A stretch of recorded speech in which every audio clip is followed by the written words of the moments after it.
चलो आगे बढ़ते हैं। आज हम लोग जाते हैं इस व्याख्यान को आपके सपोर्ट की वजह से हम लोग टाइम पे शुरू कर पाए। क्वेश्चन वो बाद में पूछने यार थोड़ा अभी खत्म करें बाद में बात करते हैं इसको से ये लेक्चर हो जाए फिर नहीं तो फिर लेट होते जाएगा। ठीक है, अब हम जाते हैं चौथे फैक्टर की तरफ जिसका नाम क्या है, सेक्स। अब सेक्स के बारे में डॉक्टर सहल जी ने अपनी किताब में कुछ भी नहीं दिया है। कहाँ पे भी ढूंढोगे तो कहाँ पे मिलेगा नहीं, लेकिन समझने वाले को क्या है, इशारा ही काफी है। इसके लिए हमारे ऋषि मुनियों ने बहुत अच्छा काम किया है कि हमारे को चार आश्रम बनाए उन्होंने। क्या कि हमारी लाइफ को, जूने जमाने में कहते थे कि हमारी लाइफ क्या है भाई, कितने साल जीते थे हम लोग, तब तो जीते भी थे लोग 100 साल। आजकल तो उम्र घट गई है, एवरेज उम्र 50 हो गई है।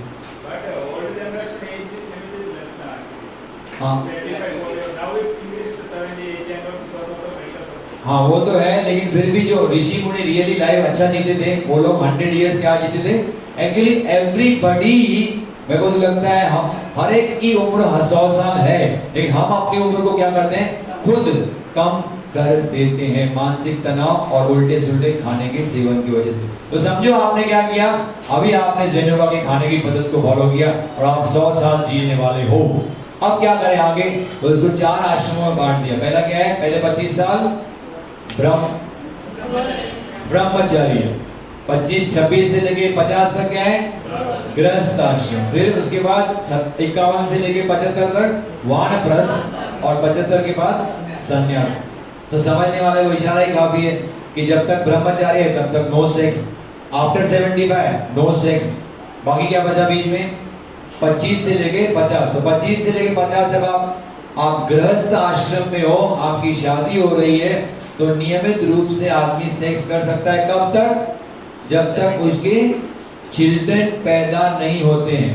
पहले जमाने में तो 12 बच्चे तो लंबा सिलसिला था, लेकिन पहले जमाने में तो 10-12 साल में ही शादी हो जाती थी। आज तो लोग 30 साल तक भी शादी करते नहीं। 30 इयर्स आपने शादी किया, हाँ, तो 30 इयर्स तक भी लोग शादी करते नहीं है, क्योंकि जब तक सेटल ना हो जाए हम शादी नहीं करें। और शादी हो गई तो हम तो, हमारे 2 थे पहले, लेकिन अब तो हमारे एक ही बच गया है। यहाँ तो कभी कभी बच्चे ही नहीं चाहिए। तो ऐसी कोई स्थिति है जब आपकी फैमिली पूरी हो चुकी है तो frequency of sex should decrease, है ना। बट कितना, ये डिपेंड करता है, yes you can not individualise, ये आपके फैमिली के ऊपर है कि सामने वाले पार्टनर की इच्छा क्या है। कभी भी सेक्स बाहर तो नहीं करना है, ये तो है ही है, ये तो रूल है, that's the rule of the, उसको तो उसको बोलने की जरूरत भी नहीं है कि only sex with one partner जिसके साथ आपकी शादी हुई है, और बाहर किधर सेक्स करना नहीं है। नहीं तो हेटेरोसेक्सुअल अफेयर, नहीं होमोसेक्सुअल अफेयर, किधर भी कोई अफेयर नहीं होना चाहिए, दैट इज नॉट अलाउड। और अगर सेक्स करना भी है घर में भी, तो फैमिली पूरी होने के बाद पार्टनर्स की इच्छा हो, दोनों की सहमति हो, तभी किया जाए। एक की इच्छा ना हो, दूसरे की इच्छा हो, तो भी आदमी बेटर है कि न करे। कब तक, 50 साल। 50 साल के बाद फिर क्या है, वानप्रस्थ। धीरे धीरे फ्रीक्वेंसी, जो पहले हफ्ते में 2-3 बार था, अभी 1 बार, फिर महीने में 1 बार, धीरे धीरे इसको क्या करना है, फ्रीक्वेंसी को कम करते जाना है। और 75 के बाद तो बंद ही करना है, क्योंकि संन्यास ले ही लेना है। एक्चुअली 60 साल में रिटायरमेंट होने के बाद मैं तो सोचता हूँ लेना चाहिए आदमी को, लेकिन अगर आदमी की फैमिली की रिक्वायरमेंट है घर में किसी भी एक पार्टनर की, तो one can continue, but the frequency should go on decreasing. इतना भी आपने पालन किया ना, तो पहली बात ये ध्यान रखना कि जैन योगा में आगे बढ़ना है, सीसीएस तक पहुंचना है, शादी नहीं करनी है, बिल्कुल नहीं कहा गया है, ब्रह्मचारी रहना नहीं। On the contrary you should live a married life, और मैरिड लाइफ जीते जीते एक नॉर्मल इंसान की जिंदगी जीते आपको क्या करना है, सीसीएस को हासिल करना है। That's a real achievement. तो शादी नहीं करना है ऐसा नहीं, शादी करना है, अपनी सारी जिम्मेदारियां निभाते हुए भी इस तथ्य को भूलना नहीं है कि हमारा उद्देश्य क्या है, we have to reach that CCS. तो यहाँ पे सेक्स पूरा होता है। अब हम जाते हैं आखिरी फैक्टर की तरफ, वो है क्या, ब्रीदिंग। और ब्रीदिंग में जो टॉपिक दिया है, ये 12th चैप्टर में दिया है, ये खाने पीने के बारे में और ब्रीदिंग के बारे में। 12th chapter, corrective methods in daily living, ये चैप्टर नंबर 12 है, उसी में हिस्सा है। इस ब्रीदिंग में आपको पूरी तरह से डिटेल नॉलेज देते हैं 3SRB। कल से आप अभ्यास कर रहे हो, लेकिन थियरी पार्ट अब हम लोग यहाँ पे कवर आने वाले हैं। इसका फुल फॉर्म क्या है 3SRB का? फुल फॉर्म क्या है?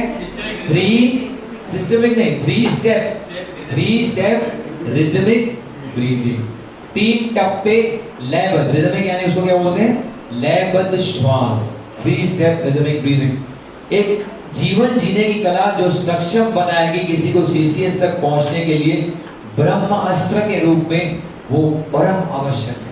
जब ये मैंने सेंटेंस पढ़ा ना तो मुझे लगा कि मुझे तो सीसीएस पे जाना है, इसलिए मैंने अपने रूम में जहाँ पे रहता हूँ मैं, तो मेरे रूम के दरवाजे के बाहर एक ही रखा है मैंने, डेलिबरेटली मैंने अपने रूम के बाहर क्या रखा था, नाम सीसीएस, क्योंकि उद्देश्य वो है। जब सैयद जी मिलने गए थे ना अपने उस्ताद को, तो उनका भी उद्देश्य था कि मैं उनके ऊंचाइयों को क्या करूं, छूं, गहराइयों को नहीं, ऊंचाइयों को, जहां पे मेरे गुरु पहुंचे मुझे वहां पहुंचना है। तो जहां पे हमारे गुरु सैयद जी लेके जाते हैं मुझे वहां पहुंचना है। जिस दिन मैंने सीसीएस पढ़ा था तो मैंने सोचा था मुझे सीसीएस में पहुंचना है, इसे नाम बाहर रख दिया कि रोज जब दरवाजे के अंदर एंट्री करूंगा तो सामने लिखा रहेगा, टारगेट सामने लिखा है, क्या है टारगेट तुम्हारा भाई, सीसीएस। वो भी कोशिश करके इसी जन्म में मिले तो ज्यादा अच्छा है, नहीं तो जैसे प्रकृति की इच्छा।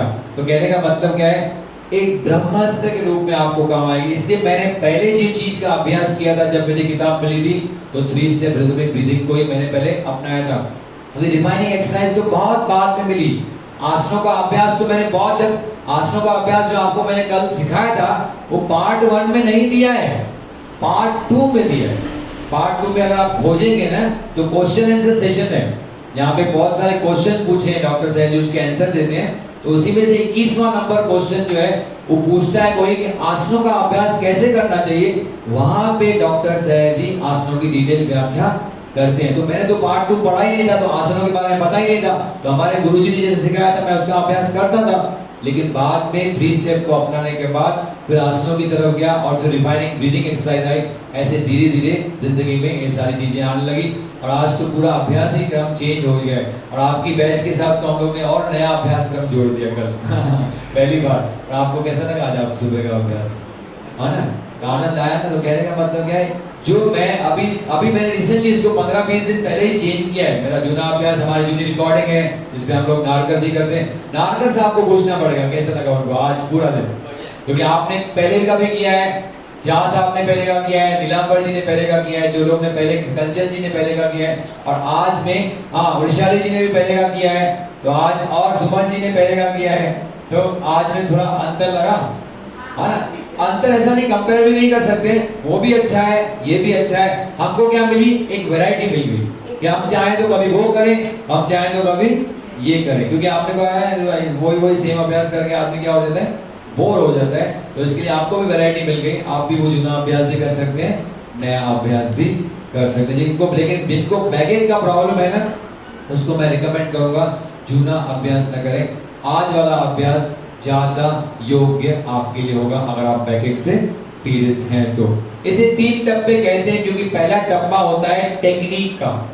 इन first step we learn the technique कि how to do it actually, और दूसरा टप्पा होता है गनफल या तो वॉल्यूम का, उसको बोलते हैं फैलाव का, और तीसरा टप्पा होता है लय का यानी रिदम का। इसको याद रखने के लिए एक एक्रोनॉम याद रखें, देयर इज एन एक्रोनॉम TVR। क्या याद रखना है आपको?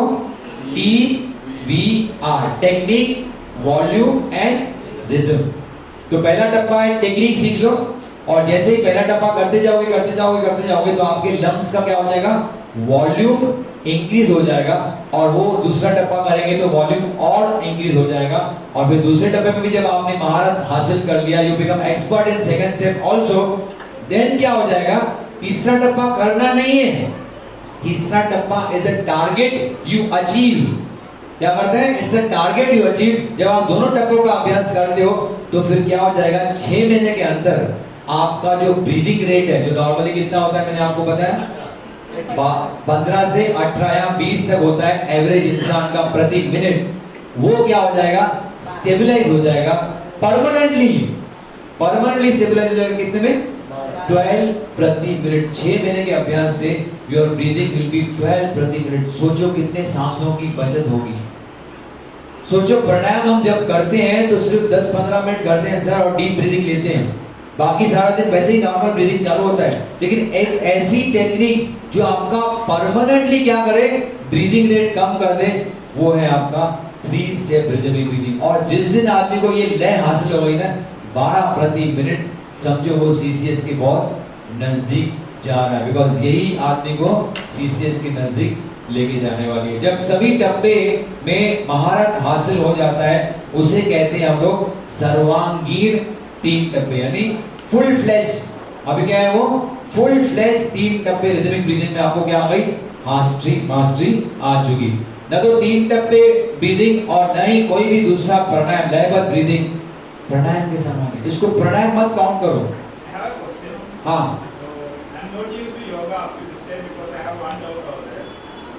most of the yoga guys, they are doing pranayam like closing this nose, taking the air from here and dropping from this side. I saw most of the guys. I have 2 holes here, I have 2 lens here, the pipe is only 1. Okay, is it that for most? See, that is हठ योग में सब दिया है ऐसा। हठ योग में दिया है given कि right is सूर्य नाड़ी and left is चंद्र नाड़ी। If you take from pipe is single, but then ऋषि मुनियों ने कैसे बनाया वो हम कह नहीं सकते, but they have invented like this कि लेफ्ट से लोगे तो it has a cooling effect and right से लोगे तो it has a heating effect. So on the basis of this they are designing all these things. Exactly I don't know, but actually scientifically अगर देखेंगे तो medical knowledge के हिसाब से the pipe is single as you are saying is right. But it has been observed by Rishi Munis, it has got a cooling effect and that's the reason high BP वालों को बोलते हैं left side सांस लो right से छोड़ो, लो BP वाले को बोलते हैं राइट साइड सांस लो और लेफ्ट साइड छोड़ो, because that has got a heating effect and that has got a cooling effect. ऐसा ग्रंथों में दिया गया है, हठ योग के ग्रंथों में। We are not discussing about hatha yoga granth now, so we are discussing about pranayama. तो यही कह रहे हैं कि कोई भी लयबद्ध श्वसन प्राणायाम नहीं है और कोई भी इंसान प्राणायाम कर ही नहीं सकता जब तक वो नहीं पहुंचता है कहां तक, तो एक्चुअली प्राणायाम का मतलब क्या होता है? If you divide the pranayama word ना, it has got 2 words in it. क्या है? प्राण और आयाम का मतलब होता है टू हैव कंट्रोल। आयाम का मतलब क्या होता है? To have control. और प्राण यानी ये प्राण शक्ति है। क्या है प्राण यानी? क्या है ये? प्राण शक्ति है। प्राण यानी सिर्फ श्वास। प्राणायाम का मतलब सिर्फ श्वास का कंट्रोल नहीं है जो नॉर्मली लोग समझते हैं। प्राणायाम यानी क्या करो, लंबा सांस लो, लंबा सांस छोड़ो। It's not a control over the breathing, it's a control over your प्राण शक्ति। और प्राण शक्ति हमको मिलती कैसे है? How do we get energy from the coded impulse? अभी अगले व्याख्यान में हम देखेंगे, जब अपना दूसरा व्याख्यान आज शुरू करेंगे, the 10th chapter which is the most important chapter of this Jain yoga, वहां पे देखेंगे कि every time the coded impulse आपके अंदर आता है और वो हिट करता है किसको? आपके किसको हिट करता है? वो आईईएसएम को। इट गेट्स डिकोडेड और अगर राइट तरीके से उसको डिकोड किया ना तो दैट सेव्स योर एनर्जी। तो सोर्स ऑफ एनर्जी क्या है? बाहर से कोडेड इंपल्स। तो प्राणायाम का मतलब क्या है? To have the control, full control over all the coded impulse जो हमारे अंदर आते हैं। लेकिन हमारा रेशियो क्या है अभी? 2482, तो इसका फुल कंट्रोल हमारे को संभव नहीं है। लेकिन व्हेन यू रीच सीसीएस तो आपका रेशियो क्या हो जाएगा? 5:1। उस टाइम पे आपका हर एक कोडेड इंपल्स क्या हो जाएगा? राइट डिकोडिंग होगा और उससे हम लोग एनर्जी बचाएंगे, तब उसको कहेंगे कि यू आर डूइंग द प्राणायाम। तो जो सीसीएस तक हम पहुंचे नहीं है तब तक हम प्राणायाम सक्षम नहीं है करने को। यहाँ पे क्लियर कर डॉक्टर सहज जी कहते हैं सिर्फ प्राणायाम यानी श्वास के ऊपर नियंत्रण नहीं, प्राणायाम यानी to save the energy which you are getting from the external source, यानी जो बाहर से कोडेड इंपल्स आते हैं उसकी एनर्जी को बचाना, उसको प्राणायाम कहते हैं। 3 टप्पे लयबद्ध श्वसन हमारे शरीर को अधीन करेगी, एक नई लय में, एक नई रिदम में आ जाएंगे। इस श्वसन को प्राकृतिक बनाना होगा निरंतर अभ्यास से। क्लियर कट कह रहे हैं doctor Sahaj ji, you have to make this shwasan natural. अभी तो हम लोग क्या कर रहे हैं, थोड़ा एफर्ट डालते हैं, है ना, जब सांस लेते हैं और पेट को ऊपर उठाते हैं और नीचे लाते हैं, एफर्ट डालना पड़ता है। स्टार्टिंग में एफर्ट डालना पड़ेगा, बट बाद में इतना जब आप अभ्यास करोगे ना तो it becomes your natural system में अंदर आपके फीड हो जाएगा। और जब फीड हो जाएगा ना तो कोई एफर्ट डालने की जरूरत नहीं पड़ेगा, ये आपका प्राकृतिक हो जाएगा। और दिन भर आप दबते देखोगे, जब भी काउंट करोगे आप खुद मत काउंट करना, अरे मैं देखूं मेरा श्वसन की गति कितनी चल रही है, तो आप क्या करोगे, धीरे धीरे उसको कम करोगे और जो डीप ब्रीदिंग करोगे। तो डीप ब्रीदिंग नहीं करना है, कभी भी आपको काउंट करना है ना आपकी श्वसन की गति कितनी है, तो आप लेट जाओ और मैं सोचो मैं गहरी नींद में चला गया हूँ, अपने पार्टनर को बोल देना जब मैं गहरी नींद में हूँ ना तब मेरा श्वसन क्या करो, काउंट करो और मेरे को बताना, लिख के रखना 1 मिनट में कितना बार मैं सांस ले रहा हूँ। यानी इनवॉलंटरी होना चाहिए। वॉलंटरी करेंगे तो आप खुद क्या करोगे, उसको नियंत्रण करने की कोशिश करोगे। तो उसको नेचुरल बनाना है। अच्छी तरह से सीखने के लिए क्या करना चाहिए, पहले डब्बे में जैसे आपको हम करा रहे हैं वैसे ही बताया ना डॉक्टर साहब जी ने, क्या करना है, पीठ के बल समतल लेट जाना है। एक काफी मोटा और भारी किताब रखें नाभि पर, यहाँ पे बताए नाभि पर, लेकिन लोअर बॉर्डर क्या होना चाहिए, नाभि को छूना चाहिए। भारी किताब यहाँ पे कोई 1.5 किलो वैल्यू को दिया नहीं है, लेकिन समझने वाले को इशारा ही करोगे। और सबसे भारी किताब क्या है आपके घर में भाई, अरे ग्रंथ है ना, रामायण लो और क्या भगवत गीता लो। लेकिन जो बड़ा मोटा किताब हो वैसे ही आपको करना है। कोई विशेष ऐसा है, ये तो हम लोग ने थोड़ा फैंसी बना दिया उसको आपको आकर्षित करने के लिए, नहीं तो क्या है वो किताब ले सकते हैं, उसको पेट पर रख सकते हैं। कितना वेट का चाहिए ऐसा? 1.5 से 2 किलो के आसपास, 1.5 किलो होगा तो अच्छा होगा। वो कितना रुपए अभी वो जॉनसन इसको तो 2.5 किलो चाहिए, 2.5 किलो का हाथ चाहिए है ना। तो उनको डिपेंड आपका वेट कितना है, नहीं तो 1.5 से 2 किलो ठीक है। आशीष शुक्ला तो कहते हैं जब उन्होंने स्टार्टिंग में पहले अभ्यास किया था तो ऐसा पतला किताब था, ऐसा पतला ऐसा होता है ना, कॉमिक्स होते हैं छोटे पतले कॉमिक, उसको पेट में रख दिया और बैठ के 3 स्टेप का अभ्यास उन्होंने शुरू किया था। लिम्पी से झगड़ा किया था उसकी वाइफ से और कहा था तू रुक भाई, मैं तो बाद में जवाब देता हूँ, मैं थोड़ा 3 स्टेप करके आता हूँ। तो थोड़ा देर स्टेप किया तो जो प्रतिक्रिया करनी थी वो प्रतिक्रिया उन्होंने, उनके साथ झगड़ा टल गया 3 स्टेप के अभ्यास की वजह से। अपने हाथों को वेट से कुछ फर्क पड़ता है क्या? जी वेट से कुछ फर्क पड़ता है क्या? जितना वेट होगा तो उतना क्या होगा, आपको ब्रीदिंग रेट कंट्रोल हो जाएगा ना बेटा, उतना एफर्ट लगेगा ना आपको उसको उठाने के लिए, तो automatically it slows down your breathing rate. इसलिए वेट का इंपॉर्टेंस है, ठीक है। अपने हाथों को सर के क्या करो, नीचे रखो। अब श्वास लें, ज्यादा गहरा नहीं बल्कि सामान्य, जबरदस्ती उसको नहीं। तो कुछ लोग करते हैं ऐसा, मैं अपने पेट को सबसे ज्यादा ऊपर उठाऊंगा, देखो मेरा पेट कितना ऊपर उठता है। तो ऐसा डीप ब्रीदिंग नहीं करना है, क्या करना है, सामान्य ब्रीदिंग आप कर रहे हो। आप में किसी में भी वो ईगो नहीं है कि मेरा पेट सबसे ऊपर मेरा पेट सबसे ऊपर नीचे जा रहा है, नहीं। क्या है, सामान्य ब्रीदिंग करनी है, डीप ब्रीदिंग यहाँ पे करना नहीं है। और किताब को ऊपर उठाए लेकिन छाती को नहीं, किताब ऊपर उठाने खाली पेट ऊपर उठेगा, छाती और पेट का जो निचला हिस्सा है यानी नाभि के नीचे का हिस्सा है वो भी ऊपर उठना नहीं चाहिए। उठना क्या चाहिए, जहां पे आपने किताब रखा है नाभि का ऊपर का हिस्सा जो पेट का है वही ऊपर उठना चाहिए। यहाँ छाती का लोअर का जो पिंजरा है, यहाँ पे lower cage of the rib cage, वो थोड़ा सा ऊपर उठेगा, बाकी ऊपर की छाती आपकी ऊपर नीचे नहीं होनी चाहिए। इसके साथ नॉर्मल जो ब्रीदिंग चलता है वो चलेगा, लेकिन जबरदस्ती छाती को ऊपर नीचे करने की कोशिश नहीं करनी चाहिए। हालांकि ऊपर उठना और नीचे आना किताब का महसूस होना चाहिए। You should be able to realise कि किताब क्या हो रहा है, मैं सांस ले रहा हूं, तो क्या आपका पूरा ध्यान क्या होना चाहिए जब आप कर रहे हो, तो सांस ले रहे हो। कुछ लोगों को तो उल्टा होता है, सांस लेकर किताब नीचे जाता है, तो सांस लेंगे यानी पेट ऊपर आना ही चाहिए।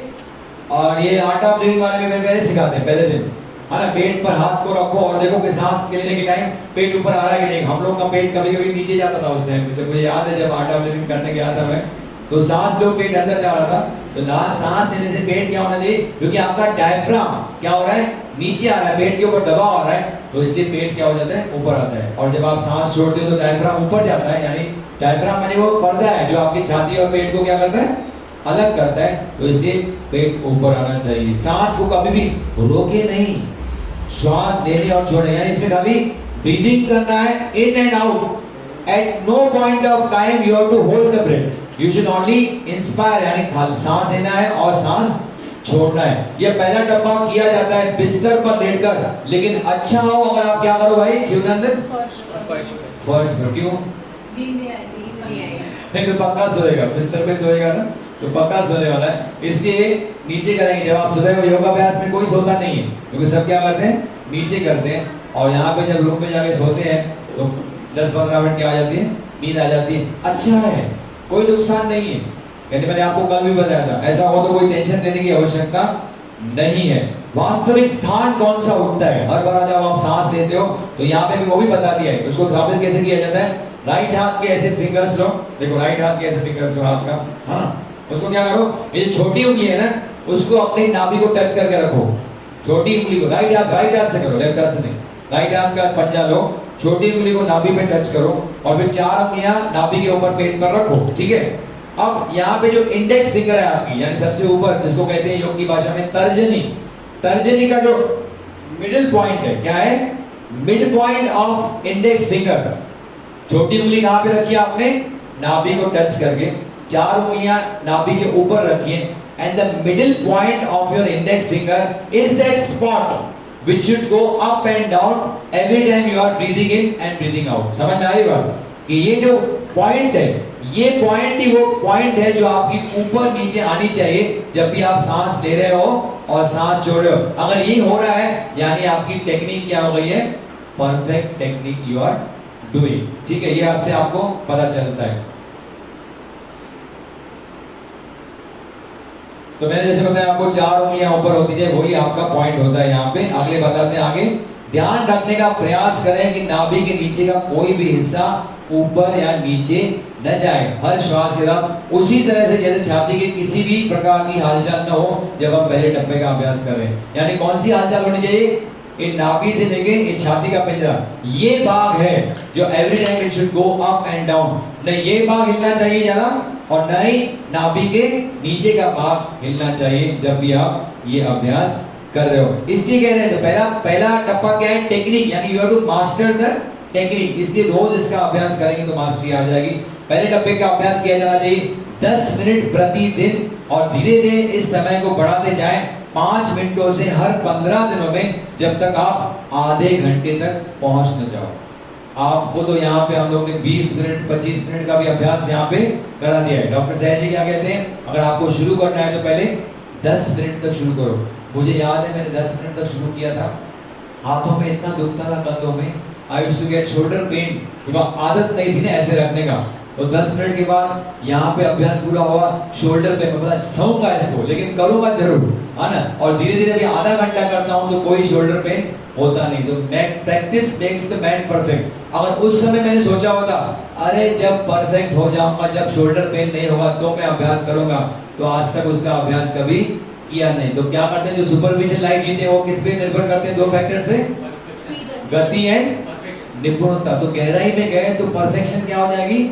आ ही जाती है। अब तो बिल्कुल परफेक्टनेस आ ही चुकी है उसमें। तो रोज करना है इसका, परफेक्शन के लिए वेट नहीं करना है। 10 मिनट से शुरू करें, हर 15 दिन में 5 मिनट बढ़ाते जाएं, जब तक आप आधा घंटा तक पहुंचते नहीं हो। और एक बार आधा घंटा पहुंच गए तो फिर रिवर्स में मत जाना, अरे हमने आधा घंटा पहुंच गए ना, अब हम रिवर्स में जाते हैं, 25 minute 20 minute 15 minute 5 minute 10 minute, ऐसा नहीं करना है।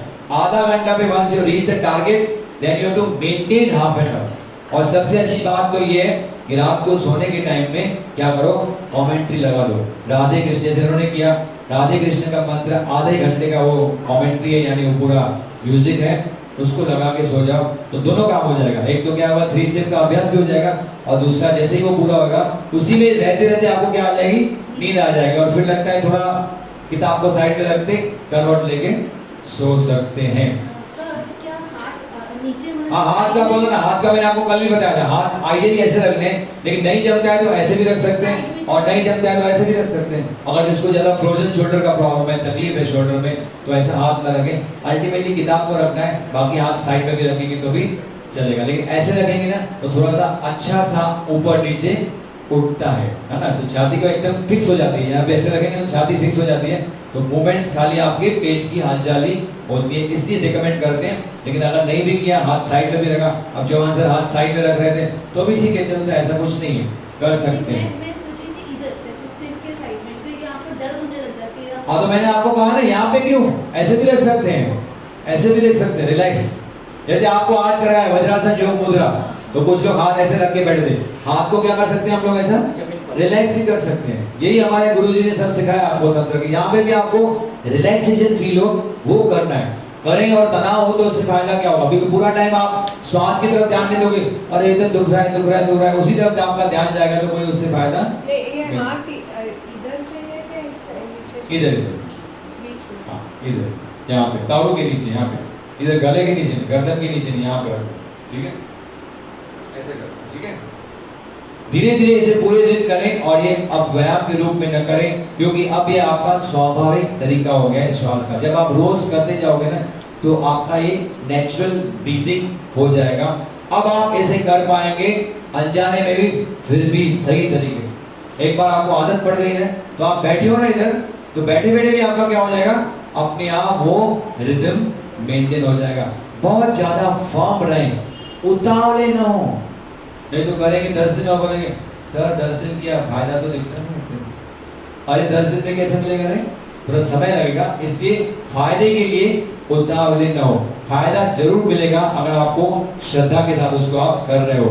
दूसरे डब्बे में क्या करना चाहिए, दूसरे डब्बे में क्या करना चाहिए, एक दीवार के साथ में जाके खड़े रहना है। क्या करना है, एक दीवार, यहाँ पे आ जाओ, आप आ जाइए, नीलांबर जी आ जाइए, यहाँ पे खड़े हो जाइए। नीलांबर जी आपको करके दिखाएंगे दूसरा डब्बा कैसे करना है, क्योंकि दूसरा डब्बा आपको हमने कराया नहीं है, लेकिन यहाँ पे, हाँ यहाँ पे खड़े हो जाइए, स्टेज पे खड़े हो जाइए।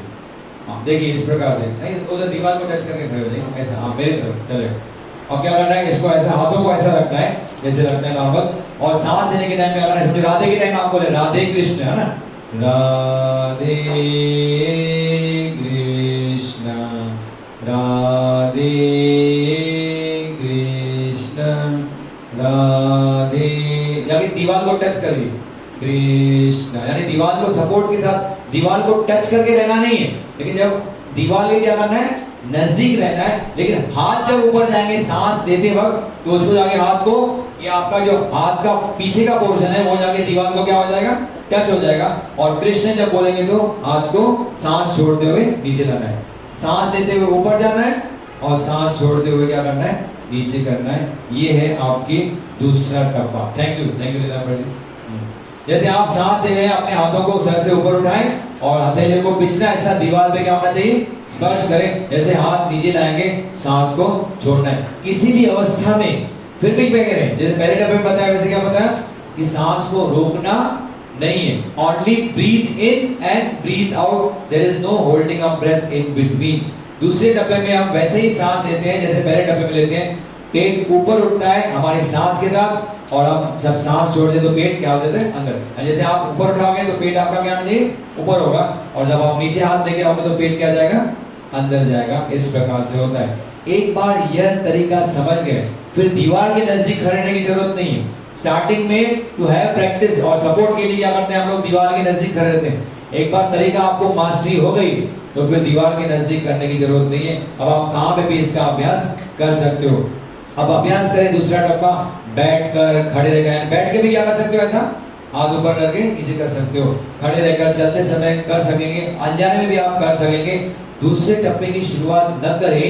डॉक्टर सहज जी कहते हैं, कब लिखा था किताब उन्होंने, डॉक्टर सहज जी ने किताब कब लिखी थी, 1976 तब लिखा था उन्होंने, क्या कि दूसरे डब्बे का शुरुआत न करें जब तक पहले डब्बे में महारत हासिल न हो जाए और उसे अभ्यास किया न हो 6 महीने तक। डॉक्टर सहज जी यहाँ पे रिकमेंड करते हैं अपनी किताब में कि पहले 6 महीने तक पहला डब्बे का अभ्यास करो, फिर दूसरे डब्बे में जाओ। यानी पहले डब्बे में क्या करो, पहले मास्टरी करो। लेकिन आज के कोरोना के जमाने में मैं तो रिकमेंड करूंगा कि दूसरे डब्बे का अभ्यास भी आप आज से ही शुरू करें या घर पे जाके शुरू करें, बिकॉज उससे बहुत हद तक आपके लंग की कैपेसिटी क्या हो जाएगी, बढ़ जाएगी। तो इसलिए कहता हूं मैं कि बाबा आज का जमाना अलग है, 1976 में कोरोना नहीं था, लेकिन आज के जमाने में अगर कोरोना से बचना है तो 2 ही चीजें बचा सकती है आपको, नेचुरल इम्यूनिटी, और क्या है कि एक तो 3 स्टेप का अभ्यास रेगुलर करो, और दूसरा किसका अभ्यास करो, कौन बताएगा आंसर, 3 और 6 रिफाइनिंग ब्रीथिंग एक्सरसाइज का अभ्यास। एक 3 स्टेप का अभ्यास और दूसरा रिफाइनिंग ब्रीथिंग एक्सरसाइज। मुझे याद है जब 25 मार्च को लॉकडाउन शुरू हुआ था, उस दिन मैंने पहला वीडियो एक बनाया था ये कि भाई सबको मैंने पोस्ट किया कि ब्रीदिंग एक्सरसाइज का अभ्यास जरूर करो, क्योंकि वो मैं करते आ रहा था तभी लास्ट ईयर, तो उनका भेजा था सबको वीडियो कि बाबा ये अभ्यास करेंगे तो क्या होगा, आप कोरोना से बच सकते हैं। और मुझे याद है मैंने जब लॉकडाउन शुरू हुआ था मेरे पिताजी ने मुझे पकड़ के रख दिया घर पे, नहीं क्लिनिक बंद, सब शटडाउन है ना, डॉक्टर बंद, 3 दिन दवाखाने नहीं गया। ऐसा मैं अस्वस्थ हो गया, मैं बोला बाबा दवाखाने तो मैं जाऊंगा ही जाऊंगा, कुछ भी हो जाए, आप कितना भी प्रेशर डालो। मैंने तीसरे दिन के बाद 3 दिन काम बंद किया था, उसके बाद कभी भी ऐसा नहीं हुआ, मैं क्लिनिक में नहीं गया।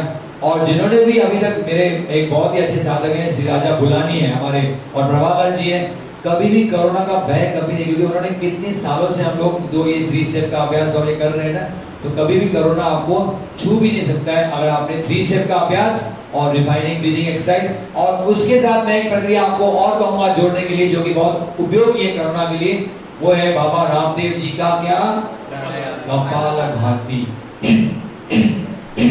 पूरा कचरा क्या होगा, कोरोना आया भी ना तो रोज उसको कोरोना को क्या करो, ऐसे झटका देके उसको क्या करना है, बाहर निकालना है। तो मैं अभी भी कपालभाति का पीछा छोड़ा नहीं है मैं अभी भी रोज 8 मिनट तक कपालभाति करता हूँ। लेकिन वो कब करनी है, सवाल मन में हुआ कब करें कपालभाति, तो रिफाइनिंग ब्रीदिंग एक्सरसाइज से पहले करें। आसनों के अभ्यास के बाद क्या करो, कपालभाति करो 5-7 मिनट जितना आपको जमता है, उसके बाद you enter into refining breathing exercise. ये क्रम से आप कर सकते हैं। पहला टप्पा किताब के साथ था आपको अनुभूति देने के लिए श्वास का छाती के निचले हिस्से में, और ये दीवार के सामने खड़े होकर दूसरे डब्बे का अभ्यास आपको अनुभूति देगा छाती के ऊपर के हिस्से। यार देखो आपको छाती के लंग्स का दोनों जगह का वॉल्यूम बढ़ाना है ना, नीचे का हिस्सा भी और ऊपर का। याद कैसे रखें इसको कि कौन सा नीचे का हिस्सा कौन सा ऊपर का हिस्सा, वो फॉर्मूला देखो यहाँ पे जैसे पता है ना, TVR technique volume and rhythm. ऐसे इसको याद रखना है तो याद रखो PNDU। PNDU यानी क्या, पहला टप्पा छाती के निचले हिस्से में, दूसरा टप्पा छाती के ऊपर हिस्से को वो क्या करता है, वॉल्यूम बढ़ाता है। और हम चाहते हैं कि कोरोना से लड़ने के लिए हमारे दोनों हिस्सों का वॉल्यूम क्या होना चाहिए, अच्छा होना चाहिए। दोनों हिस्सों की क्या होनी चाहिए, कार्य क्षमता बढ़नी चाहिए, आपकी रोग प्रतिकारक शक्ति बढ़नी चाहिए, खास करके आपके फेफड़ों की, आपके गले की। वैसे दोनों टप्पों का अभ्यास साथ में शुरू करेंगे तो ज्यादा आपको फायदा मिलेगा। दोनों टप्पे इकट्ठे यानी हम श्वास ले रहे हैं और विस्तृत कर रहे हैं, नीचे और ऊपर पसलियां भी दोनों एक साथ। किसी भी अवस्था में सांस को रोके नहीं। क्या पूछ रहे थे, PNDU यानी याद रखने के लिए आपको पहला नीचे दूसरा ऊपर, जैसे एक्रोनिम टू रिमेंबर। ये तो भूल जाते हैं पहला कौन सा, पहला ऊपर वाला है नीचे वाला है, मैं खुद भूलता था बट वो खुद याद दिलाने के लिए मैंने ये क्या बनाया, एक्रोनिम PNDU, पहला नीचे और दूसरा ऊपर। किसी भी अवस्था में सांस को रोकने का प्रयास न करें, गहरी सांस देने का ध्यान देने है। एक तो सांस को रोकना नहीं है और दूसरा डीप ब्रीदिंग नहीं करना है। सबसे अच्छा अध्ययन है, निरीक्षण करें एक बच्चे को जो लगभग 1 या 2 साल का हो और देखें जब वो समतल पीठ पर सोया पड़ा। आपको मैंने कहा ना, हम लोग जब पैदा हुए थे तो कितना रेस्पिरेटरी रेट था हमारा, 36। कितने महीनों तक था, किसको याद है, कल बताया, पहले 9 महीने, 9 से 18 महीने क्या था 80, और 18 से 27 महीने 12। तो अगर आपको रियली निरीक्षण करना है ना, जो बच्चा पैदा होता है ना, वो आपको पीठ के समतल लेटाओ, उसको ऑब्जर्व करो, उसकी ब्रीदिंग को ऑब्जर्व करो। वो बिल्कुल 3 स्टेप रिदमिक ब्रीदिंग के हिसाब से ब्रीदिंग करता है। उसका जब सांस लेता है तो क्या होता है, पेट ऊपर आता है, और सांस छोड़ता है तो पेट नीचे जाता है। लेकिन ये स्वाभाविक तरीका है जो हर बच्चा सांस देता है। जब हम पैदा हुए थे तो हम ऐसे ही सांस देते थे। जैसे बच्चा बड़ा हो जाता है, बाहर के संस्कार पढ़ते हैं और वो बदल देता है सही तरीके को दुनिया के गलत तरीके से। प्रकृति चाहती है, क्या चाहती है प्रकृति, कि हम श्वास लें जैसे हम जिस श्वास से हम पैदा हुए थे। प्रकृति चाहती है कि we should change our respiration back to the original, जैसे हम पैदा हुए थे उसी तरीके से हमें सांस लेने के लिए चाहती है प्रकृति। इसलिए ये 3 स्टेप लेवल ब्रीदिंग आपको मदद करेगी उसी प्रकार का सांस लेने में। तो 12 महीने का अभ्यास, पूरा शरीर परिवर्तित होगा और ये बदलाव भीतर होगा और हम उसे अनुभव करेंगे। कितना महीने तो करना है, 12 महीनों। मास्टरी होने के लिए कितना समय लगता है भाई, कम से कम 6 महीना। लेकिन कितना घंटा रोज, शुरुआत में आधा घंटा नहीं, शुरुआत में 10 मिनट, फिर 5-5 मिनट बढ़ा के अल्टीमेटली आधा घंटा रोज करना है। और ये 12 महीना करेंगे तो आपका पूरा शरीर बदलेगा। बिकॉज आपको मैंने बताया कि हमारी कोशिकाएं क्या हो रही है, निरंतर क्या हो रही है, चेंज हो रही है। तो जूनी कोशिकाओं में जो जूने प्रकार का पैटर्न था ब्रीदिंग का, वो अब नई कोशिकाएं इस नए लय के साथ होगी, पैदा होंगी। तो उसका जो है पूरा नवीनीकरण होगा और आपके पूरे शरीर का क्या हो जाएगा, नवीनीकरण हो जाएगा। इसे बदलना होगा क्योंकि हमने अभी लगाई है नई लय पूरे प्रणाली पर और अधीन किया है हर एक आउंस ऑफ ब्लड को, इस कोशिका को, इस नई लय पे। यानी ब्लड की हर एक सेल्स को बॉडी की हर एक सेल्स को हम नई रिदम के साथ क्या कर रहे हैं, उसको आदत डाल रहे हैं। तो इस नई रिदम के साथ जब पैदा होगी ना, तो आपके पूरी शरीर का क्या हो जाएगा, चेंजेस हो जाएंगी। लगातार कोशिकाएं बदलती जाती है, नई कोशिकाएं जन्म लेंगी इस नई लय के साथ। तो इसलिए आपको इतना उसको प्राकृतिक बनाना है कि आपकी जब पूरी कोशिकाएं बदल जाए पूरी बॉडी की, तो वो बॉडी की कोशिकाएं अब इस नई रिदम के साथ पैदा होंगी, तो आपका शरीर में पूरा मस्त हो जाएगा। अब क्या बोल रहे हैं, उसी के साथ साथ हमने क्या किया है, खाना भी बदल रहे हैं। साथ में क्या कर रहे हैं, हम खाने की आदतों को बदल रहे हैं, जैसे पहले समझाया गया था। और हम सोने की आदतों को भी बदल रहे हैं। यानी सोचो, अगर आपने सिर्फ 3SR भी किया तो फायदे जरूर मिलेंगे, लेकिन उसके साथ अगर आपने क्या किया, खाने को भी जोड़ दिया और स्लीप को भी जोड़ दिया, तो फायदे 3 गुना ज्यादा आपको मिलेंगे। और तीनों को फॉलो करना इतना डिफिकल्ट नहीं।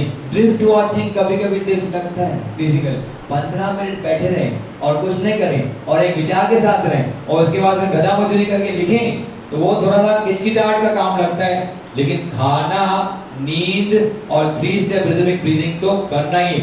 ये 3 टप्पे किए और सेक्स को नियंत्रित किया और ड्रिफ्ट वॉचिंग का अभ्यास भी धीरे धीरे किया, तो आप जरूर ही अपने टारगेट यानी CCS तक पहुंचने के नजदीक पहुंच जाओगे। ये सब हालांकि धीमा धीमा और थोड़ा है, ये वैसा ही होगा जैसे अंधेरे घंटों के बाद भोर, जो कि निश्चित रूप से हालांकि धीमी गति से सुबह की महिमा में फूटती है। देखा है ना, अंधेरा, सुबह उठे हो कभी 5 बजे, पहले अंधेरा रहता है, फिर धीरे धीरे थोड़ी थोड़ी रोशनी आती है और फिर पूरी तरह से क्या होता है, सूरज की रोशनी आती है। तो अंधेरे से जैसे हम लोग धीरे धीरे सूरज की रोशनी में जाते हैं, ये भी धीमे धीमे क्या काम करेगा, आपको अंधेरे से उजाले की तरफ लेके जाएगा। शरीर का पूरा नवीनीकरण होगा, सर से लेके पांव तक, क्योंकि आपने हर एक कोशिका को सर से लेके पांव तक अब इस नई रिदम को क्या कर दिया है, लागू कर दिया है। इससे पूरा शरीर आपका बदल जाएगा। निरीक्षण करें, अभ्यास करें, दोहराएं और जांच करें। यानी रोज खुद का निरीक्षण करें कि मैं सही कर रहा हूं कि नहीं। अभ्यास रोज करना है और क्या करें, दोहराएं और जांच करें कि मैं राइट कर रहा हूं कि नहीं। उत्साहित रहें, ये मन में उत्साह होना चाहिए, एंथुसियाज्म होना चाहिए करने के लिए।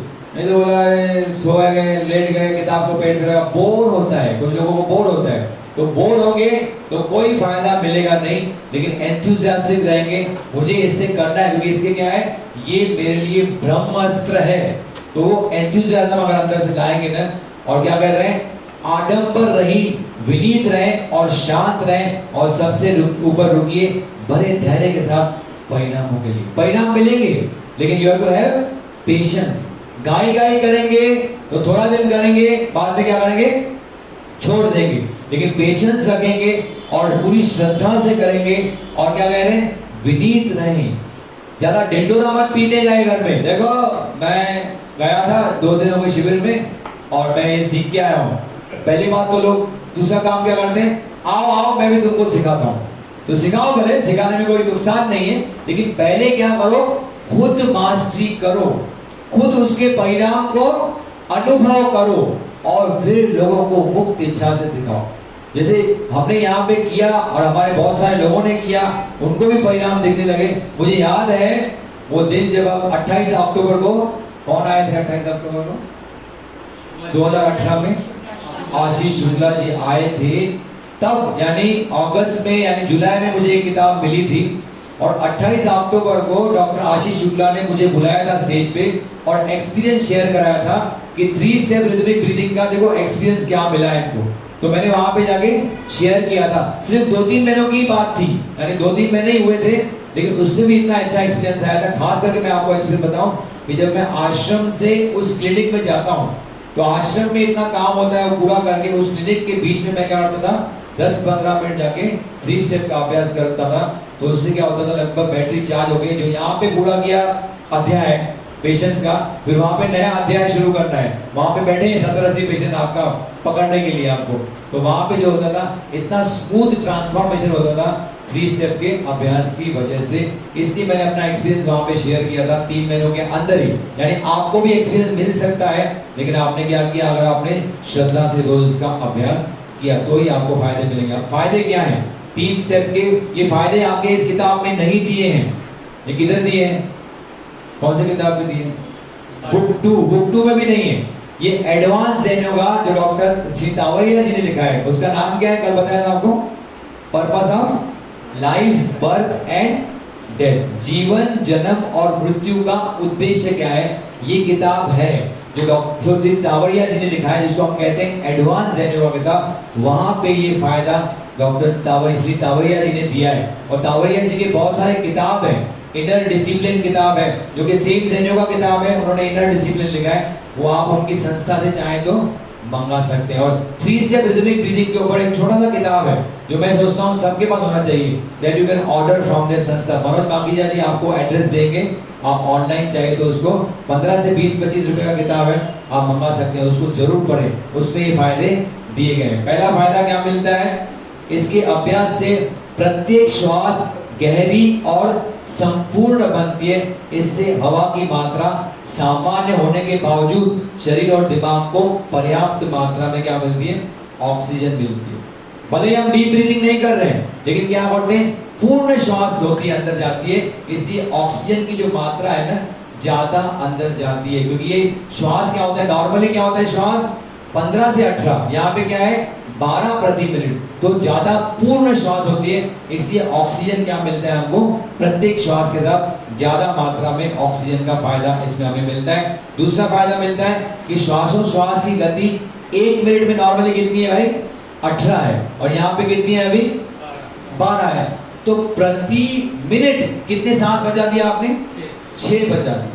और ऐसा पूरे 24 घंटों में काउंट करेंगे तो लगभग 9000 श्वासोश्वास प्रतिदिन की आपकी बचत होती है, जिसके फलस्वरूप क्या होता है, जो शक्ति हम खर्च करते हैं हर बार सांस लेने की, वो शक्ति हम क्या कर सकते हैं, बचा सकते हैं। We can save the energy because श्वास का जो गति है वो आपकी नेचुरली कम हो जाती है। तो एनर्जी सेविंग, पहला क्या था, ऑक्सीजन पर्याप्त मात्रा में मिलता है, दूसरा है एनर्जी सेविंग बिकॉज श्वसन की गति अभी क्या हो गई है, कम हो गई। तीसरा फायदा क्या है, श्वासोश्वास में रिदम और व्यवस्था, ऑर्डर आने से विचारों के प्रवाहों की गति मंद होती है, जिसके फलस्वरूप मानसिक तनाव कम हो जाता है। आपको मैंने कहा कि जितना सांस लेंगे उतने ही विचार उत्पन्न होते हैं। क्यों? क्योंकि प्रत्येक श्वास के साथ हम क्या ले रहे हैं अंदर, कोडेड इंपल्स। कल बताया था 3 तरीके से जैसे हम लोग कोडेड इंपल्स देते हैं, एक है श्वास, एक है खाना और एक है पंचज्ञानेंद्रियां।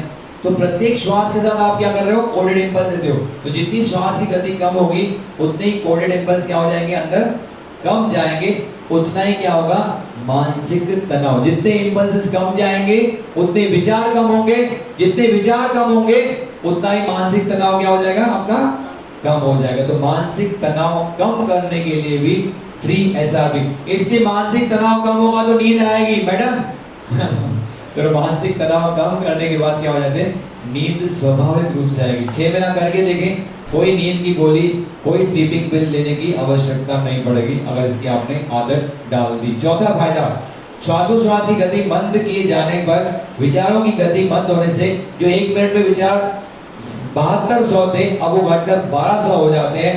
परिणाम स्वरूप विचारों का निरीक्षण करना क्या हो जाता है, इजी हो जाता है। यानी कहने का मतलब क्या है, आप 3 स्टेप का अभ्यास करते हो लेकिन आपका ड्रिफ्ट वॉचिंग इजी हो जाएगा। कैसे? क्योंकि श्वासोश्वास की गति कम हो जाएगी, विचारों की गति कम हो जाएगी, तो विचारों को ऑब्जर्व करना इजी हो जाएगा।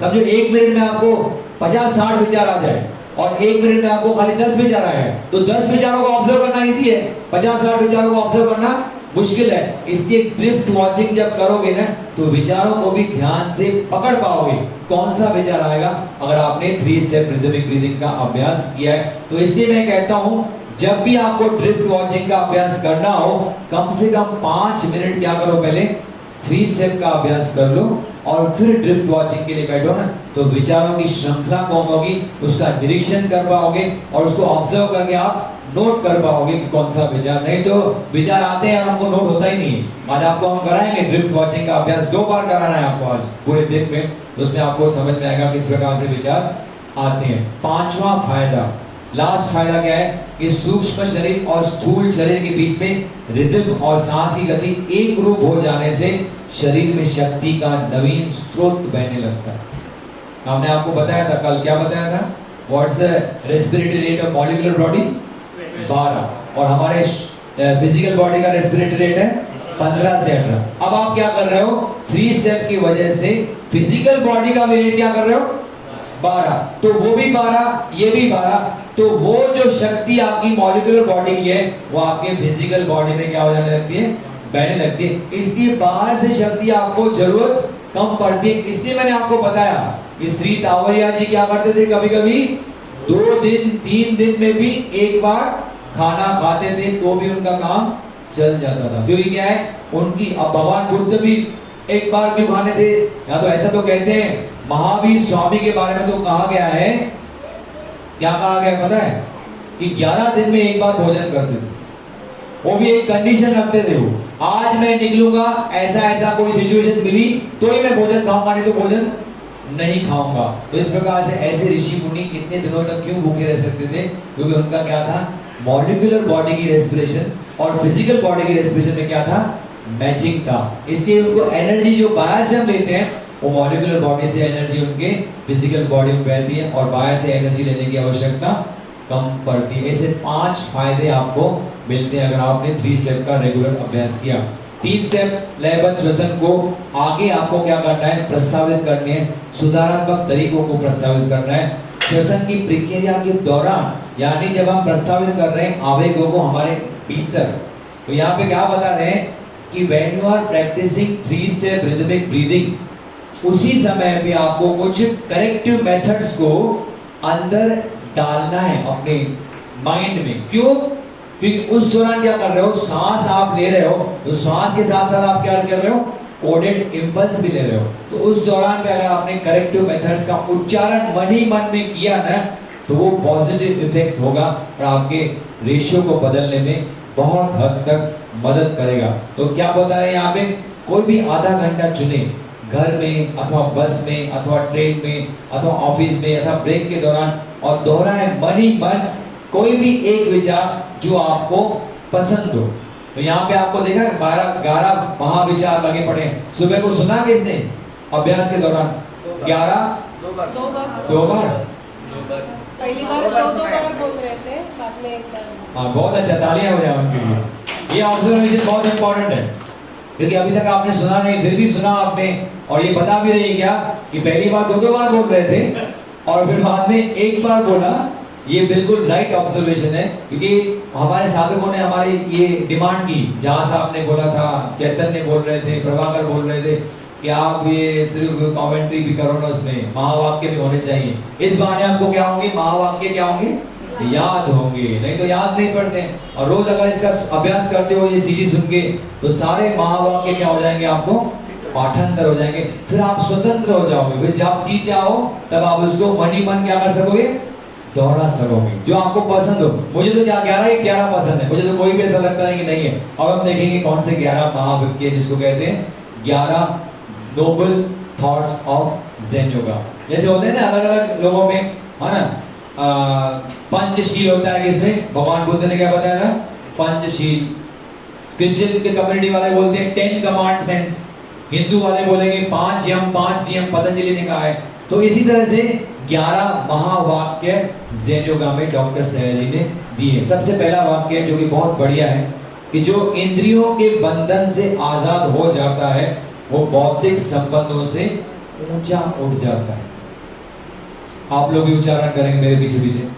जो इंद्रियों के बंधन से आजाद हो जाता है, के बंधन से आजाद हो जाता है, वो बौद्धिक संबंधों से ऊंचा उठ जाता है।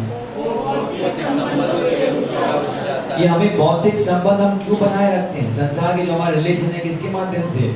इंद्रियों के माध्यम से हम लोग ये सब चीजों से क्या हुआ है, जुड़े हुए हैं। और जैसे ही आदमी इंद्रियों के ऊपर विजय हासिल करता है तो वो फिर बौद्धिक संबंध उसके लिए कोई मायने रखता नहीं है। ये तो आजकल तो हम लोग पढ़े ही हैं क्या, अरे ये मेरा रिश्तेदार, इसको कोई तकलीफ हो तो रोना शुरू, मेरी बहन को ऐसा हो गया, मेरी बेटी को ये हो गया, मेरी बेटी को वो हो गया। ये क्या है, ये बंधन है। क्योंकि क्या है, इंद्रियों से हम क्या हुए, अभी तक आजाद हुए नहीं, लेकिन एक बार इंद्रियों के बंधन से आजाद हो जाएंगे, जिसको कहते हैं जितेंद्रिय। आपने इंद्रियों के ऊपर विजय हासिल कर, लेकिन कैसे हासिल करोगे? जब रोज रोज इसका अभ्यास करोगे। रोज रोज इसकी फीडिंग करोगे, रोज रोज 3 SRV का अभ्यास करोगे, तो जरूर एक दिन इंद्रियों के बंधन से मुक्त हो जाओगे।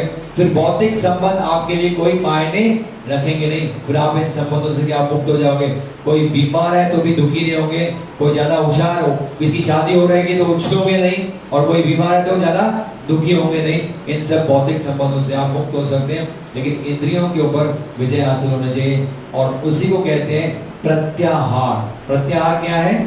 प्रत्याहार यानी इंद्रियों के ऊपर विजय हासिल करना, जो कि पहला चैप्टर है 2nd वॉल्यूम का, जिसको आपने कवर किया है। आप वो लेक्चर अवश्य सुन सकते हैं, बहुत ही बढ़िया लेक्चर है वो, आप जरूर सुनने, आपको हम लोग पोस्ट करेंगे आपके इसमें। तो फिर से पहले जो दोहराएंगे, जो इंद्रियों के बंधन से आजाद हो जाता है, जो इंद्रियों के बंधन से आजाद हो जाता है, वो भौतिक संबंधों से ऊंचा उठ जाता है, वो भौतिक संबंधों से ऊंचा हो जाता अब है। दूसरा बताते हैं, अगर तुम्हें ऐतराज हो, आपत्ति हो कि ये सब मैं कैसे समझ के लूं, तो प्रार्थना करें समझ के न लें। डॉक्टर सहज जी को मालूम है कि जो ये किताब पढ़ेंगे सबको जो मैं लिख रहा हूं वो समझ में नहीं आएगा, क्योंकि बहुत सारे अंदर क्या पढ़े हैं, बोर्ड को खाली किया नहीं है, बोर्ड पूरी भरी भरी है। पहले दिन बताया था ना, एम्प्टी योर बोर्ड। अगर एम्प्टी नहीं की बोर्ड और पहले से ही घुसा अंदर बहुत सारा भरा भरा है कचरा, तो फिर ये डायरेक्टली सडनली सबको एक्सेप्ट होता नहीं कि ये सब चीजें मैं कैसे समझ के लूं। मैंने तो अपने गुरु से दूसरा कुछ ज्ञान सीखा है, और ये तो आपको नई बातें बता रहे हो। हमने तो विपश्यना किया है, हमने तो ये किया है, हमने तो वो किया है, वहां पे तो ऐसे बताते हैं और आप ऐसा बताते हो, ये मुझे समझ में नहीं आ रहा है। तो डॉक्टर सहज जी कहते हैं, अगर आपको आपत्ति हो तो आप समझ के न लें, केवल प्रार्थना करें। क्यों? कि हो सकता है आज समझ में ना आया हो, भगवान से यही प्रार्थना करें कि बाबा आगे जाके हो सकता है मुझे वो पढ़ूंगा, बार बार पढ़ूंगा तो शायद समझ में आ जाए। इसलिए कहते हैं जबरदस्ती उसको एक्सेप्ट करने की कोशिश न करें। इसलिए कहते हैं क्या, अगर तुम्हें ऐतराज हो, आपत्ति हो, ये सब मैं कैसे समझ के लूं, ये सब मैं कैसे समझ के तो लूं, प्रार्थना करें समझ के न लें। तो प्रार्थना करे समझ के न ले। तीसरा में व्याख्यान है, व्याख्यानों पर अधिकांश सतत उपस्थिति के द्वारा यह प्राप्त या साध्य नहीं होता है। आपको लगेगा अरे हमने तो आपके 10 लेक्चर सुने, अब तो हमें हासिल हो ही जाएगा, तो ये होने वाला नहीं है। अभ्यास क्या है? आगमन की गारंटी किसने भाई? अभ्यास में। तो सिर्फ लेक्चर सुनोगे और बार बार सुनोगे और अभ्यास कुछ नहीं करोगे, तो आपका जो टारगेट है, वो टारगेट क्या है? CCS, वो कभी आपको हासिल होने वाला नहीं होगा। इसलिए दोनों चीजें साथ में चाहिए। खाली प्रैक्टिकल अभ्यास नहीं चलेगा, प्रैक्टिकल अभ्यास तो चाहिए ही चाहिए, लेकिन ये थियरी भी बार बार पढ़नी पड़ेगी। जितना ज्यादा थियरी पढ़ोगे उतना प्रैक्टिकल अभ्यास और ज्यादा फॉर्म होते जाएगा, और जितना प्रैक्टिकल अभ्यास फॉर्म होते जाएगा उतना ही मन में लगेगा कि मैं क्या करूं, और उसको पढ़ते रहो। तो ऐसा ये विशियस सर्किल हो जाएगा। थियरी पढ़ोगे प्रैक्टिकल अच्छा होगा, प्रैक्टिकल करोगे तो थियरी और पढ़ने की मन में इच्छा जागृत होगी। दोनों को कंबाइन करोगे ना, तभी आप टारगेट तक पहुंच पाओगे। सिर्फ लेक्चर सुन के और अभ्यास नहीं करके कुछ होने वाला नहीं। तो कह रहे हैं क्या, आप भी रिपीट करेंगे, व्याख्यानों पर अधिकांश सतत उपस्थिति द्वारा यह साध्य या तो प्राप्त नहीं होता है, प्राप्त नहीं होता है। तो यू हैव टू ऐड, व्याख्यान में आपका प्रैक्टिकल अभ्यास करना ही पड़ेगा। चौथा बता रहे हैं, जैसे वृक्षों का उगना निरंतर जीवन गुजारना जारी रहता है, ऐसे ही अधिकांश आदमी लोग दुनिया में जीते हैं। ये वृक्ष यानी वो नहीं कह रहे हैं जो बड़े बड़े वृक्ष हैं, ये वृक्षों की बात कर रहे हैं जंगली वृक्ष। देखा है आपने, एक राइस फील्ड लगाता है हम लोग किसान, तो वो राइस फील्ड के साथ साथ कुछ जंगली वृक्ष भी क्या हो जाते हैं, उग के आते हैं, जिनका कोई पर्पस नहीं रहता है। उनको उखाड़ के क्या करना पड़ता है, फेंकना पड़ता है। जो जैसे जंगली वृक्ष उगते हैं और निरंतर अपना जीवन गुजारते हैं, उनका कोई पर्पस हमको सर्व नहीं होता है। इसी तरह से बहुत सारे अधिकांश लोग जो दुनिया में आए हैं, they live their life and without any purpose. कोई पर्पस पता नहीं, क्यों आए हैं पता नहीं, एक ही पर्पस लगता है कि भाई ये जिंदगी ना मिले दोबारा, अब तो आए हो, क्या करो, एंजॉय करके जाओ, फिर पता नहीं आगे जाके क्या होने वाला है। तो एंजॉय ही उनका क्या होता है, एक पर्पस होता है लाइफ में। तो हमारा एंजॉयमेंट पर्पस नहीं है, तो हमारा पर्पस है इस जन्म मरण के चक्कर से क्या करना है, हमें मुक्त होना है। तो जैसे हमें जैसे जंगली वृक्ष होते हैं उनके जैसे हमें अपनी जिंदगी गुजारनी नहीं है। हमारे जिंदगी को क्या होना चाहिए, पर्पस होना चाहिए। और जिस दिन वो पर्पस समझ गया ना, देखो योगा तो हम सीख रहे हैं, हमारे गुरुजी ने हमको सिखाया है, ये भी बताया था कि निर्भीक समाधि हमारा पर्पस है, लेकिन कैसे हासिल करें, वो प्रैक्टिकल मार्ग क्या है, वो जो हमें डॉक्टर सहर जी यहाँ पे देते हैं। और बिल्कुल पहले ही चैप्टर में इंट्रोडक्शन में आपको बताया था कि आपका पर्पस क्या है भाई, CCS हमारा क्या है, पर्पस। इतना स्पष्ट पर्पस इंट्रोडक्शन में कोई ऑथर बताता नहीं, इसलिए कह रहे हैं जैसे वृक्षों का उगना, जैसे वृक्षों का उगना, निरर्थक जीवन गुजारना, निरर्थक जीवन गुजारना जारी रहता है, ऐसे ही अधिकांश आदमी लोग जीते हैं। ऐसे ही अधिकांश आदमी लोग जीते हैं। पांचवा बताते हैं, आत्मा अपना पूरा सार उसे ही प्रकट करती है जो स्वयं को आत्मा पर लागू करता है। आत्मा अपना पूरा सार, यानी आपको चाहिए कि आपको आत्म साक्षात्कार चाहिए, एनलाइटमेंट चाहिए, तो आपको क्या करना पड़ेगा, ये जो बाहरी आकर्षणों की तरफ आप पंच ज्ञानेंद्रियों के माध्यम से भागते हो, उसको रोक के अंदर की जर्नी शुरू करनी पड़ेगी। अंदर जब आप अपना रुख करोगे आत्मा की तरफ, तो आत्मा तो बेचारी बैठी है कि कौन अंदर मेरी तरफ आ रहा है, मैं उसको अपने दर्शन जरूर कराऊंगी। तो आपको दर्शन आत्मा के तब होंगे जब आप बाहरी जर्नी को रोक के इनवर्ड जर्नी शुरू करोगे। और इनवर्ड जर्नी के लिए सबसे प्राथमिक टप्पा है ड्रिफ्ट वॉचिंग का अभ्यास, क्योंकि हम अंदर की तरफ जाते हैं कि हमारे मन के अंदर क्या विचार चल रहे हैं उसका अवलोकन करते हैं। ये सबसे अच्छा तरीका है अंदर जाना। मन के कौन से विचार है, बिकॉज मन किससे जुड़ा हुआ है, आत्मा का स्थान क्या है, मन का चौथा खंड ही क्या है, आत्मा का स्थान है। तो जब आप मन के निरीक्षण करना शुरू करोगे ना, यानी आपने आत्मा की तरफ जर्नी शुरू कर दी, तो अपना आत्मा अपना पूरा सार आपको अवश्य ही किसी न किसी दिन प्रकट करेगी। तो क्या बोल रहे हैं यहाँ पे, आत्मा अपना पूरा सार, आत्मा अपना पूरा सार उसे ही प्रकट करती है, उसे ही प्रकट करती जो है, स्वयं को आत्मा पर लागू करता है। जो स्वयं को आत्मा पर लागू करता है। अब छठा बता रहे हैं, इस अमूल्य जन्म प्राप्त होने पर भी जो इंसान आत्मा की अच्छाई को नहीं समझता, वो खुद को नष्ट कर देता है।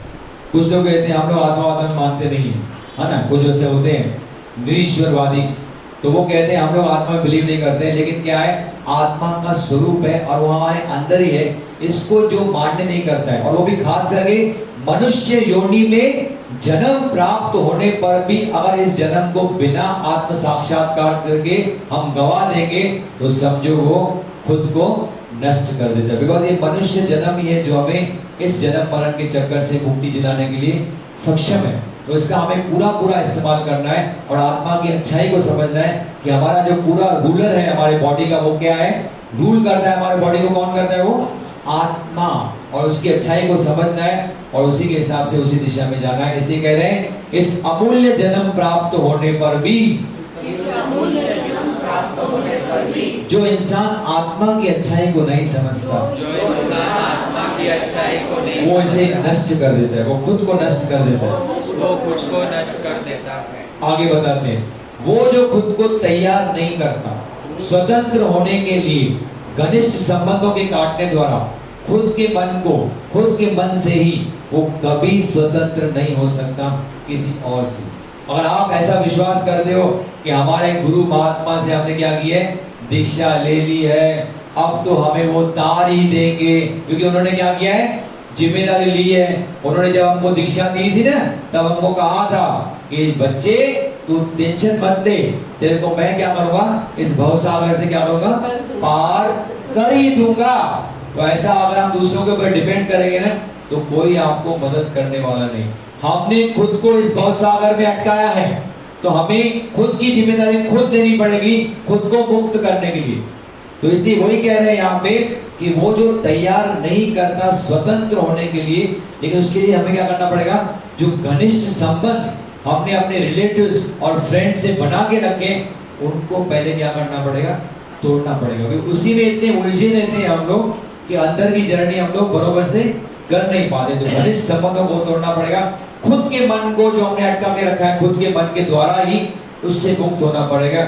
और वो कोई हमें दूसरा मुक्ति दिला नहीं सकता है। हमने खुद अटकाया है खुद को घनिष्ठ संबंधों में, तो हमें खुद को इन संबंधों से क्या करना पड़ेगा, संबंधों से मुक्त होना पड़ेगा। तभी हम लोग इस जन्म मरण के चक्कर से क्या हो सकते हैं, मुक्त हो सकते हैं। नहीं तो नहीं, कोई दूसरा आदमी आपकी जिम्मेदारी ले नहीं सकता। इसलिए खुद की जिम्मेदारी क्या लेनी है, हमें खुद लेनी है। तो कह रहे हैं क्या, आप भी रिपीट करेंगे, वो जो खुद को तैयार नहीं करता, वो जो खुद को तैयार नहीं करता, स्वतंत्र होने के लिए, स्वतंत्र होने के लिए, घनिष्ठ संबंधों को काटने द्वारा, घनिष्ठ संबंधों को काटने द्वारा, खुद के मन को, खुद के मन को, खुद के मन से ही खुद के मन से वो कभी स्वतंत्र नहीं हो सकता किसी और से। वो कभी स्वतंत्र नहीं हो सकता किसी और से। आठवां बता रहे हैं, अगर आपको मौत का डर हो तो ये बहुत ही विचार आपको काम आएगा। मौत अस्तित्व का नियम है और बुद्धिमान उसे क्या कहते हैं, जिंदगी कहते हैं। यानी everybody has to die, this is law of, हम लोग पैदा हुए हैं इसलिए पैदा हुए हैं कि एक दिन मरना ही है, तो सबको मरना है ना। तो उससे मौत से क्या घबराना, ऑन द कॉन्ट्री एक एक्सेप्ट करना है मौत को खुशी खुशी। क्यों? क्योंकि हमें फिर नया जन्म मिलेगा। और चिंता नहीं करो, जैनब का बता दिया मैंने आपको क्या कहा कि आप किसी पशु पक्षी के योनि में जन्म लेने वाले नहीं हो, मानव योनि में आ चुके हो ना, तो आपका प्रोग्रेस भी क्या होने वाला है, मानव योनि में ही होने वाला है। तो अगर मौत आती है तो उसको खुशी खुशी स्वीकारना है, उससे डरना नहीं है और ऐसा समझ के चलना है कि शायद अगले जन्म में मुझे और अच्छा मौका मिलेगा, इससे भी प्रगत अच्छा जीवन में शायद जी सकूंगा। और इतना भी याद रखना है कि जो संस्कार और जो नॉलेज मुझे इस जन्म में मिला है, जो वासना मेरी इस जन्म में बनी है, वो कहाँ पे वेस्ट जाने वाली नहीं है। That is going to be carry forward. क्या था, बिग वी वाला वासना is equal to small V वाली वासना प्लस पिछले जन्मों के कर्म संस्कार हम आगे कैरी फॉरवर्ड करेंगे। तो इसलिए मौत से डरना नहीं है। मौत अस्तित्व का नियम है, मौत अस्तित्व का नियम है। और बुद्धिमान जो होते हैं, जो अपना आई सेंटर इस्तेमाल करते हैं, उसे ही जिंदगी कहते हैं। बुद्धिमान उसे ही जिंदगी कहते हैं। नौवां बता रहे हैं, बहुत अच्छा बता रहे हैं। दूसरों को हम बहुत ही कुछ करते हैं, अपने बारे में कभी ध्यान देते नहीं। तो यह बता रहे हैं, अगर दुनिया के ज्ञानी पुरुष जो सावधानी से दूसरों के चरित्र में खामियां चुनते हैं, लेकिन अगर वो यही कुशलता अपने ऊपर खर्च करें, तो कौन उन्हें अज्ञान के बंधन को तोड़ने से रोक सकता है। ज्ञानी पुरुष खास करके जो लोग ज्यादा ज्ञानवान होते हैं ना, जो ज्यादा पढ़े लिखे होते हैं, वो दूसरों के क्या करते हैं, चरित्र में क्या करते हैं, खामियां चुनते हैं। तो ये कमी है तेरे में, वो कमी है, सारा दिन उसको याद दिलाएंगे, तो ये मिस्टेक किया, तो ये मिस्टेक किया, तो ये मिस्टेक किया, कभी अपनी तरफ से ध्यान दिया नहीं। तो वही कह रहे हैं, अगर दुनिया के ज्ञानी पुरुष जो सावधानी से बहुत ही केयरफुली दूसरों की हम मिस्टेक निकालते हैं, लेकिन वो जो केयरफुली हम दूसरों की मिस्टेक निकालते हैं, वो अगर केयर अपने ऊपर खर्च करें और अपनी मिस्टेक निकालें, तो कौन हमें अज्ञान के बंधन को तोड़ने से रोक सकता है। अगर जिस दिन हमने ये आदत बना ली कि दूसरों की मिस्टेक्स हम नहीं देखेंगे, क्योंकि हम अंदर से पूरे मिस्टेक से भरे पड़े हैं, हम इतनी मिस्टेक्स करते हैं और इतनी मिस्टेक्स की है, उसको सुधारेंगे तो ये पूरा जन्म क्या हो जाएगा, गल जाएगा। तो पहले अपनी मिस्टेक सुधारें, दूसरों की मिस्टेक सुधारने की कोशिश नहीं करें, तो ही हम लोग क्या हो सकता है, अज्ञान के बंधन को तोड़ने में सक्षम हो जाएंगे। इसलिए कहते हैं 11 महावाक्य तो उन्होंने दिया है, लेकिन एक और महावाक्य आपने उसको जोड़ा है, उसको बोलते हैं सेरेनिटी प्रेयर। सुना होगा आपने, क्या बोलते हैं, सेरेनिटी प्रेयर। क्या बोलते हैं उसमें, God give me serenity, God give me serenity to accept the things I can not change. God give me serenity to accept the things I can not change. भगवान से प्रार्थना कर रहे हैं, भगवान मुझे शांति प्रदान करें कि उन चीजों को मैं स्वीकार कर पाऊं जिन्हें मैं बदल नहीं सकता। फिर आगे बताते हैं, give me courage to change the things I can. मुझे इतनी हिम्मत प्रदान करो भगवान कि उन चीजों को मैं बदल पाऊं जिन्हें मैं बदल सकता हूं। और अंत में कहते हैं, give me wisdom to know the difference between the two. यानी किसको मैं बदल सकता हूं, किसको मैं बदल नहीं सकता हूं, ऐसी बुद्धि मुझे दो कि मैं बदल सकता हूं और नहीं बदल सकता हूं, इनमें अंतर को समझ पाऊं, मेरी बुद्धि उसको समझ पाए। तो इसमें एक ही फैक्टर कॉमन है, किसको हम बदल सकते हैं, किसको नहीं बदल सकते हैं? खुद को केवल बदल सकते हैं, दूसरों को बदल नहीं सकते। और हमारा एफर्ट हम लोग क्या करते हैं हमेशा सारा दिन, दूसरों को बदलने की कोशिश करते हैं और खुद कभी बदलने की कोशिश करते ही नहीं। तो वो ही, इसलिए सुबह की शुरुआत मैं तो कहता हूं हमेशा सेरेनिटी प्रेयर के साथ करें। गॉड गिव मी सेरेनिटी, आप भी बोलें, God give me serenity to accept the things I can not change, give me courage to change the things I can, and give me wisdom to know the difference between the two। इसलिए कह रहे हैं कि भाई हम दूसरों के चरित्र में खामियां चुनना क्या करो, आज के बाद बंद करो, अपने अंदर खामियां हैं उसको पकड़ के दूर करो। और जो सीसीएस के नजदीक जाता है ना, उसका एक ही काम होता है, वो सिर्फ अपने दोष देखता है, दूसरों के दोष उसको दिखते नहीं। वो छोटे छोटे दोष भी अंदर जाता है और उसको पकड़ के ड्रिफ्ट वॉचिंग करके उसको पकड़ के उसको उखाड़ने की कोशिश करता है। यही काम अपने ऊपर हमें काम करना है, तभी हम लोग इस जन्म मरण के चक्कर से क्या हो जाएंगे, मुक्त हो जाएंगे। और जिनके पास गुस्सा ज्यादा है उनके लिए ये थॉट है, बहुत अच्छा बताया। अगर तुम्हें उस पर गुस्सा आता है जो तुम्हारी थोड़ी सी भी छोटी सी भी बुराई करता है, तो तुम्हें क्यों नहीं गुस्सा आता है अपनी वासनाओं, अपनी लालसाओं पर, जो पूरी तरह से अस्तित्व का मुख्य उद्देश्य मुक्ति को नष्ट कर दे। दूसरे पर गुस्सा करना कितना आसान है। तो वही कह रहे हैं, तुम छोटी छोटी बातों पे क्या, अभी भी सुबह को आपको बताया, हाँ ना, क्या बताया आपको कि भगवान उनको माफ कर देना, क्योंकि उनको पता नहीं वो क्या कर रहे हैं। भगवान जीसस को सूली पे चढ़ाया और इतना उनको कीले ठोक रहे थे, फिर भी जो लोग उनको कीले ठोक रहे थे उनके लिए भगवान से प्रार्थना करते हैं कि हे गॉड इनको माफ कर देना, बिकॉज इनको अज्ञान है, इनको पता नहीं है क्या कर रहे हैं और मुझे ऐसा, मुझसे मेरे साथ ऐसा व्यवहार कर रहे हैं। तो वही कह रहे हैं कि आपको छोटी छोटी बातों पे हमको दूसरों के ऊपर क्या आता है, गुस्सा होता है, लेकिन हम अंदर की अपनी लालसाएं, अपनी वासनाओं को नहीं देखते हैं, जिसमें अंदर गंदगी भरी भरी है। तो पहले गुस्सा अपने अंदर की गंदगी के ऊपर करो, फिर क्या करो, दूसरों के ऊपर गुस्सा करो। ऐसा जब करने लगोगे ना, तो कोई आपको इस मुक्ति के बंधन से रोकने के लिए कोई मदद नहीं, कोई भी आपको रोक नहीं सकता मुक्त होने के लिए। आप जरूर मुक्त हो जाओगे जो लोग अंदर की गलतियां ढूंढेंगे, अंदर की वासनाओं को चेंज करेंगे, वो ही मुक्त हो पाएगा। बाकी जो लोग दूसरों की प्रतिक्रिया करते रहेंगे वो कभी मुक्त हो नहीं सकते। तो कह रहे हैं अगर तुम्हें उस पर गुस्सा आता है जो तुम्हारी छोटी सी भी बुराई करता है, तो तुम्हें क्यों नहीं गुस्सा आता अपनी वासनाओं, अपनी लालसाओं पर, जो पूरी तरह से अस्तित्व का मुख्य उद्देश्य मुक्ति को नष्ट कर दे। हमारे अस्तित्व का मुख्य उद्देश्य क्या है, मुक्ति है। We are born to be free, हम पैदा ही इसलिए हुए हैं। ये बार बार जन्म लेने का कारण ही क्या है कि हमें एक दिन खुद को मुक्त करना है। लेकिन हम लोग क्या है, इतने आकर्षणों में उलझे हुए हैं कि वो पर्पस हमारे लाइफ का हम क्या कर चुके हैं, भूल चुके हैं। इसलिए छोटी छोटी बातों पे हम लोग क्या करते हैं, प्रतिक्रिया करते रहते हैं। अब आखिरी जो महावाक्य है कि रात को सोने से पहले जरूर इसको रिपीट करें।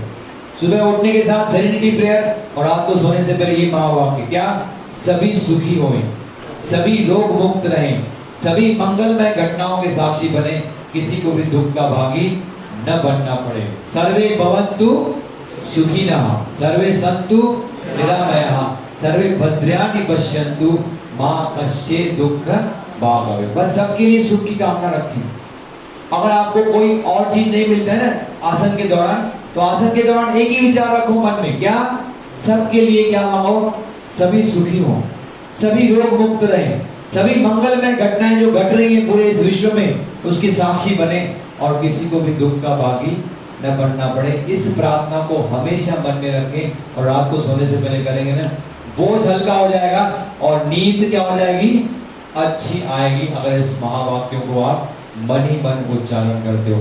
आपने यहाँ पे इतनी अच्छी तरह सुना और आपने ये लेक्चर को टाइम पे पूरा करने दिया, उसके लिए मैं बहुत ही तहे दिल से आपका शुक्रगुजार हूँ।